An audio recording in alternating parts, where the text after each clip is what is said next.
June 13th, 2005, Romania.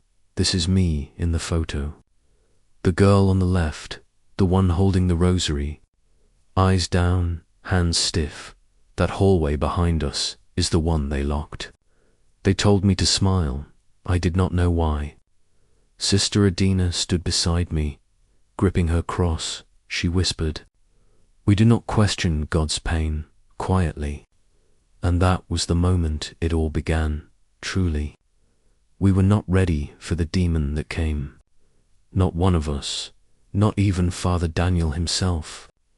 But let me go back, so you understand it clearly. My name is Magdalena. I was 17 that year.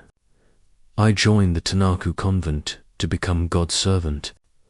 It was cold when I arrived. The gate was stuck. Sister Lucia welcomed me with oil on my hands. She said the devil watches those who hesitate twice. I nodded, and she smiled like someone hiding fire. The building was grey, cracked, ancient, thick with silence. No clocks, no mirrors, only a bell that rang. We prayed before dawn. Ate only broth and bread. Father Daniel taught us that suffering brings light. But then Irina arrived, and everything went dark. She came 3 weeks after me. Thinner than most, she had wild hair, and her eyes shook often. I remember her asking if the food was safe. Sister Irina laughed and said, "Why would it not be?" Irina didn't laugh. She stared at the icon instead. The Virgin Mary's face seemed to bother her badly. She refused communion on her first Sunday morning. That is when Father Daniel looked at her long. He tapped the table once, then left without speaking. Later, I saw her in the hallway, gripping air. She was trying to catch something invisible, fast, when I touched her arm. She screamed in Latin. I did not know Latin, but she spoke it clearly. That night, Sister Lucia told us Irina was cursed. She said we must pray harder or risk our souls. I asked if we should call a doctor immediately. She looked at me like I had insulted God. "There are no doctors in hell," she finally replied. Irina's condition worsened quickly in the next days. She slept under the chapel table, mumbling prayers. She scratched the floor until her nails broke entirely, and always the Latin words kept flowing from her. Father Daniel began keeping her in the East Room. He covered the windows with black wool blankets tightly. He said the light made her scream and writhe violently. She stopped speaking Romanian, only Latin and screams. We were told not to speak with her again. But one evening, I left water outside her door. She whispered, "He is already inside you." 2, I dropped the cup and ran through the hallway. The next morning, we began the first cleansing prayers. Father Daniel placed the large crucifix near her chest. Sister Irina held her feet while Lucia tied ropes. Irina laughed when the salt hit her bare skin. She said, "Your God is weak," then spat on Daniel. That's when he ordered 3 more days of silence. No one could speak unless reciting scripture or orders. We removed all metal from our clothing and bodies. He said spirits used metal to escape their prison. Each evening we fasted and prayed until sunrise again. But Irina was stronger than anyone could have imagined. She kicked through a door while tied to her bed. Sister Irina was hurt trying to hold her down. I was assigned to clean her room in secret. That's where I found the blood on the walls. Not smeared or random, it was painted deliberately. It said, "Help me," in Latin, written 3 times, and under the bed. I found torn pages from Psalms, some burned, some folded with teeth marks on them. I took one to Father Daniel, shaking like a child. He read it, then threw it into the fireplace instantly. No records, he said. This is God's war, not yours. That night, Irina began humming inside the chapel loudly. We were all in the dining hall, heads down. The humming grew louder, like a funeral chant rising. Then suddenly, all the candles blew out together. I could not see my hands in front of me. Then someone screamed. But it wasn't Irina this time. It was Sister Lucia, who collapsed near the stove. She said she saw a shadow crouched behind Daniel. When the lights returned, Daniel was on the floor. He had claw marks down his chest and cheek. He stood slowly, smiled, and said, "Now we begin." That was when the real exorcism started for her. Irina was locked inside the chapel, bound by wrists and ankles. Her mouth was covered with cloth, soaked in holy water. Father Daniel said the prayers must now be continuous. 3 sisters rotated hourly, reading scripture without losing pace. My turn came at midnight, the oil lamp nearly gone. Irina lay still at first, eyes closed, lips twitching. Then she opened her eyes, and they looked wrong. Not scared, not furious, but empty, like someone missing. She said my name perfectly. In a voice too deep, "Magdalena, come closer. You left water for me once." I stepped back. Gripping the crucifix from my pocket, she laughed, but it sounded more like coughing gravel. "I saw your dreams last night." She whispered to me, "You hate being here, and you question your prayers." The words hit like ice, straight into my chest. I turned to keep reading, stuttering through each sentence. She hummed again, the same low tune from before. Only now it sounded like it was behind me. I looked over my shoulder, but no one stood there. Then she screamed, and my knees nearly buckled instantly. Her voice rose so high, it hurt my ears deeply. Father Daniel burst in, shouting prayers louder and louder. He poured holy oil down her throat. She choked, but kept smiling, kept watching me as I trembled. He ordered everyone out, except Sister Irina and me. He said, "Tonight we test her soul's last resistance now." He began the litany of the saints slowly, firmly. Irina thrashed, and her wrists bled from the rope. She broke 2 wooden panels on the chapel floor. I had never seen strength like that in anyone. Irina prayed louder, voice shaking, eyes nearly closed tight. Daniel placed a crucifix against her chest forcefully. Steam hissed from her skin. Like water on coal, she shrieked, and her voice turned into 4 overlapping tones. One was her, one was a man, 2 unknown. Daniel looked shaken, then recited St. Michael's battle prayer. "By God's command, I cast you into the pit." Irina laughed, but her laugh no longer matched her face. It came from her throat, but echoed everywhere round. Then she vomited black water onto Daniel's robe, completely. The smell hit all of us like rotten sulfur smoke. We fell back, coughing, barely able to see clearly. He screamed for salt, and I fetched it, trembling hard. He drew a circle around her head and chanted faster. The walls shook slightly, just enough to rattle my bones. Then her voice stopped completely, like a light switching off. Silence sat heavy for 3 full minutes. No breathing heard. Then her eyes rolled back, and her body slumped down. Daniel told us she was unconscious, not cured yet. He said we must start again after sunrise tomorrow. Sister Irina asked how long it would keep going. He said, "Until God decides to take her or free her." We carried Irina to the east room, gently and carefully. She twitched, but didn't speak. Lips dry, skin cold. That night I sat with her alone after prayers. She opened one eye and whispered something very softly. Not Latin this time, but Romanian, clear and slow. "I do not want to die in this place tonight." Her voice broke, her face twisted in sudden sharp fear. I reached for her hand, and she gripped mine tightly. For a moment, it was her again, only her. Then she blinked, and her hand went limp again. I told Father Daniel what she said right away. He told me not to speak of it with anyone. He said, temptation often wears the voice of the innocent. By morning, Irina had bruises on both her wrists, and her tongue had been bitten nearly through completely. She had not been left alone for 1 second. Father Daniel said the demon was punishing her from inside. He warned us all to remain silent during meals now. For 2 days, Irina refused food and water altogether. She only hissed when we approached with spoon or glass. On the 3rd day, she screamed the entire Lord's Prayer backward.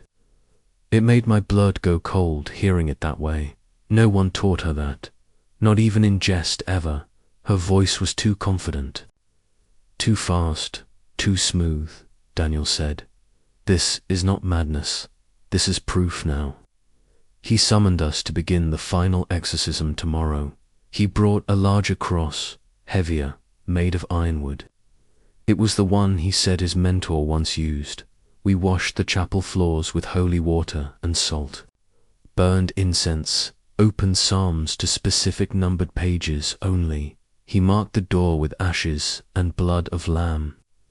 He said the devil fears ancient rituals more than new ones. I asked, what if she dies during the process tomorrow? He paused, then said, then she dies in purity at least. That answer made me shiver in places I never expected. That night, she did not sleep, and neither did I. She just stared at the ceiling, eyes wide and unblinking. She said, I know which one of you will follow. Then she smiled again, and my heart pounded wildly inside. We lit candles around her, prayed until they burned out. We were running out of time, and we all knew it. The final exorcism began at dawn, just before the bell rang. Father Daniel wore his heavy robe, stitched with crimson thread. He held the large crucifix against his chest tightly. Sister Irina lit the thick candles around the chapel. The room smelled of incense, wax, and cold sweat again. Irina lay on the floor, wrists and ankles rebound. She had not spoken since the night before completely. Her face looked drained, pale, and nearly hollow of expression. Daniel said, today, we end this suffering through holy intervention. He ordered us to pray without stopping. Without breathing gaps, I held my rosary with both hands tightly. Firmly, the chanting began, slow at first, like a funeral mass. Then Irina's body convulsed so violently it shook wood. The ropes strained as her muscles bulged and snapped forward. Her head lifted without her shoulders moving even slightly. She looked directly at me and mouthed my full name. This time her lips moved, but no sound came out. Still, I heard it, clear in my ears. Inside, I dropped one bead and almost lost my rhythm instantly. Irina grabbed my hand and nodded. Keep going, she whispered. Daniel placed the cross above her chest and shouted prayers. Her body arched up like a bow pulled tight. Her back never touched the floor for 5 full minutes. Then she dropped back like her bones had vanished entirely. She breathed heavy, her mouth now bleeding at both sides. Then she laughed, low and slow, like something crawling inside. Do you know what she did? The voice asked loudly. Daniel didn't answer. He kept repeating scripture with force. The voice continued. She stole a relic from the chapel. Sister Irina gasped. I turned and looked at her instantly. Tears welled in her eyes, but she kept praying hard. Irina laughed again, louder now, echoing off the stone. You think you're saints, but all of you rot. The voice changed again. This time it sounded like Daniel, mocking him, repeating his own sermons word for word. Irina sat up violently and spit at his face. He didn't flinch, just wiped it and kept chanting. She growled and screamed so loud it cracked my voice. Then she started naming secrets none of us told anyone. Sins confessed in silence, moments never spoken aloud ever. She named the boy I kissed before joining this life. She listed the exact date, the street, his full name. I felt sick, dizzy, ashamed, and almost dropped my beads. Daniel yelled, "Do not stop. She's inside all of us now." He poured holy oil on her forehead and chest slowly. It sizzled again, same sound, same terrible sulfur smell returned. Sister Irina threw up in the corner uncontrollably. Irina began singing an old Romanian lullaby, off-key. It was the song my mother used to hum nightly. I froze in place, unable to move or blink anymore. Daniel struck the ground with the cross and shouted louder, "Leave her body, demon." By the authority of Christ now, Irina stopped singing. Her eyes rolled, and she gasped hard. Her body went limp again, then stiffened like cold marble. Her arms and legs rose off the ground, slowly and gently. No strings, no tricks. She floated nearly 4 inches up. We all froze, too scared to speak or even pray. Then she dropped hard, like stone, and cracked her lip. Daniel shouted for Sister Irina to bind her tighter. But when we moved closer, Irina opened her eyes again. And they weren't hers. Not anymore. Not even close. Both irises had turned black completely, like ink spilled. Her mouth opened wider than should be physically possible. She spoke again. Not in Romanian, not in Latin, but in some old, broken language none of us recognized. It sounded like gravel scraping inside a metal can. Daniel started crying, and I had never seen him cry. He dropped to his knees and began confessing his sins. He begged for strength, guidance, and forgiveness from God directly. Irina stared at him, mouth still wide, unmoving completely. Then her body arched again and fell forward sharply. Her nose broke against the stone floor. Blood poured out. We rushed to lift her. But she clawed at us. She scratched Adina's arm. Deep enough to show bone, we pulled back, screaming, unsure if she was dying now. Daniel whispered, "This is the final moment. Stay focused." He placed the crucifix against her neck and closed his eyes. He began reading from the book of Revelation clearly. Her body shook so hard, the floorboards beneath cracked open. I saw a wood splinter and a dead mouse fall through. The candles flickered violently. One exploded in hot wax. Then Irina screamed one last time. And then silence came. Her body slumped forward, entirely unresponsive, motionless completely. Daniel checked her pulse, then shook his head slowly. "She's gone," he said, "but it may not be over." We knelt beside her, tears streaming, hearts pounding fast. Daniel told us to keep praying for another hour. He said demons sometimes trick even death itself completely. We recited every psalm we knew by heart. Shaking, by nightfall, she was placed in the east room again. Her body tied loosely, eyes closed, candles lit all around. We were not allowed to leave her alone until morning. I stayed behind with 2 sisters, all of us silent. Each of us held our rosaries like shields of iron. I watched her chest rise and fall slowly. Calmly, then I saw her smile, even though her eyes were closed. A smile to calm for someone who just died screaming. We sat in the east room all night, never blinking once. The candlelight flickered shadows against the cracked convent walls. Irina's body had not moved since her final scream, but something in the air still pulsed like thick thunder. Every few minutes, one candle would suddenly blow out itself. and when we relit it, another would die quietly again. I checked the windows twice, but they were completely sealed shut, no breeze, no gaps. Just stone and silence between us. Sister Irina whispered, "We need to salt the room now." We poured coarse salt across each doorway. Slow and steady, Daniel returned with a holy text wrapped in cloth. His eyes were red, not from tears, but from exhaustion, he said. The church must not hear of this immediately. He knew what happened would not be understood outside. We asked if he had performed rituals like this before. He looked away and said, "Not this long, not this deep. The morning came with mist. Thick as wool blankets, the bells rang, but none of us moved from prayer." Irina's body remained untouched, mouth slightly open still. Father Daniel brought in a camera to document everything carefully. He took photographs of the body, the ropes, the blood. One image showed her face turned toward the ceiling quietly.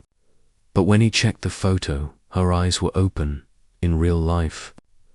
Her eyelids had not moved at all. We tried another picture. Same result, open eyes again, in one image. Her lips looked like they were smiling. Daniel deleted each one quickly, without saying anything out loud. He threw the camera under his robe and crossed himself. "Technology does not belong in rooms like this," he said. The local priest arrived later to check on us all. He had heard rumors from a visiting deacon in town. Father Daniel told him Irina died during extended prayer service. He didn't mention screaming, floating, or the voices we heard. The visiting priest asked to see the body respectfully. We allowed it and stood behind him in silence. When he saw her, he gasped and turned pale instantly. He said, "This girl looks as if she died screaming." Daniel nodded and said, "She did." But it was peace. The priest said burial must happen soon, before word spreads. Daniel argued that the rites were not yet complete spiritually. The priest said, "We are walking a line too thin." A storm hit that evening.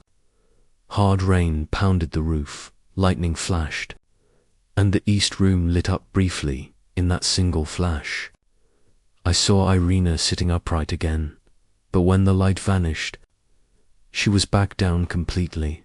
I said nothing, too scared to be sure of reality. Later that night, Irina whispered she saw the same thing. Daniel said, "Souls do not leave quickly when pulled so violently." We were ordered to fast again. No food or water, only prayer, salt, candles, and scripture would remain inside us. The third night was the worst we ever lived through. Around midnight, we heard voices coming from the stone walls. Not loud, not clear, but like someone muttering in corners. I leaned toward the wall and heard my name whispered directly. Then the voice asked, "Do you want to leave this place?" I stepped back, heart racing, unable to speak or breathe. Irina screamed from her room. We ran to her quickly. She was on the floor, claw marks down her back, bleeding. No one else had entered. Doors were still locked tight. Daniel yelled, "We must move the body to the crypt." We carried Irina down the stone steps to the basement. The crypt smelled of mold, death, and burnt wax together. We placed her on a metal stretcher near the wall. Daniel covered her with a black cloth and poured holy oil. He nailed a crucifix into the stone wall behind her. We lit 3 candles, and Daniel locked the crypt gate.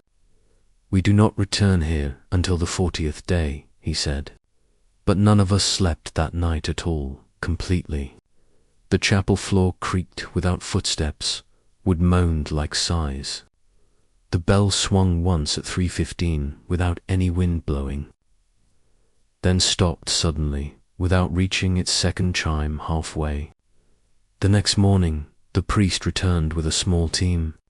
They wanted to move the body to the town cemetery. Daniel refused, saying she must remain under church protection longer. The others protested, threatening to report to higher authorities. Daniel said, "Then let them come and witness themselves." We knew the church would never believe our full story. By day 5, even the town had begun whispering fearfully. Villagers said lights moved behind chapel windows at midnight. Others said screams echoed through the trees outside nightly. Some said the convent had been cursed since Irina arrived. By day 6, even Sister Irina wanted to leave forever. She told me, "This is no longer a place of God," but we were told if we left forever, and no one outside would hear or believe us anyway. Daniel warned, this is not about faith anymore, but control. He meant the darkness had roots deeper than sin itself. It was no longer just inside Irina, but inside us. That night, I dreamt of her again, smiling with dark eyes. She held out a candle and whispered. "You lit it." I woke sweating, but the candle beside my bed was lit. No one had entered. No one else claimed responsibility. I pinched my arm hard, making sure I wasn't still dreaming. The prayer hall smelled like burnt rosemary and wet dirt again, and on the floor was the salt we placed, now smeared, like someone had stepped through it slowly with bare feet. Daniel said, "Prepare yourselves. This place will not forgive weakness." We gathered together at dawn, arms linked, eyes forward silently. It felt like we were walking deeper into a story unwritten. The final day began like a normal Sunday service morning, but the chapel smelled like rusted nails and wet linen again. I woke before sunrise and sat on the cold stone floor. My knees hurt, but I didn't stop praying for strength. Irina's name echoed in my head without any sound spoken. I wasn't sure if it was memory or something real. Sister Irina was already awake. Eyes red from no sleep, she whispered, "It's her. She's still somewhere under the floor." Father Daniel entered the chapel, carrying a white prayer shroud. He told us the final rites must happen before nightfall. The town priest had written a letter to the bishop. Authorities were on their way with questions and a report. Daniel said, "They will see only what they want to," and he was right. They didn't believe in what we saw. They wouldn't understand the smell of sulfur and blood together. They wouldn't hear the whispers from behind wooden doors. They wouldn't feel the heat in a room filled with candles. We went back to the crypt in silence and fear. Irina's body had not moved from the stretcher all week, but now her hands were crossed over her chest neatly. Daniel asked us, "Did anyone come down here alone?" We all shook our heads, and no one said a word. Her wrists still had rope marks, but now they looked fresh. The bruises were darker, more recent than before. Somehow, Daniel knelt beside her and began the prayer of release. He poured holy oil in a cross over her forehead. Her mouth opened slowly, and we all stepped back instantly. A deep breath escaped, like someone exhaling for the first time. But she had not breathed in 6 full days already. No air should have moved inside lungs long since cold. We heard the last word from her lips, finished, then silence. The candles went out on their own without any wind. We stood still, not crying, not screaming, just watching everything happen. Daniel stood and said, "Now she can be taken in peace." We wrapped her in the prayer shroud and carried her upstairs. The hallway felt longer than usual, like time stretched wider. The bell rang again, not from us, but it rang. The front door opened, and the priest with police entered. They asked who authorized the continued isolation of the body. Daniel calmly explained everything as a spiritual emergency process. The officers were not impressed, and neither was the priest. They examined the body, looked at the ropes and bruises. They asked questions, wrote notes, took photographs without emotion or care. Sister Irina whispered to me, "They're going to arrest him." I nodded, unable to stop my hands from shaking badly. They asked if Irina had been given medical attention recently. We all answered. No doctor would have understood what she was.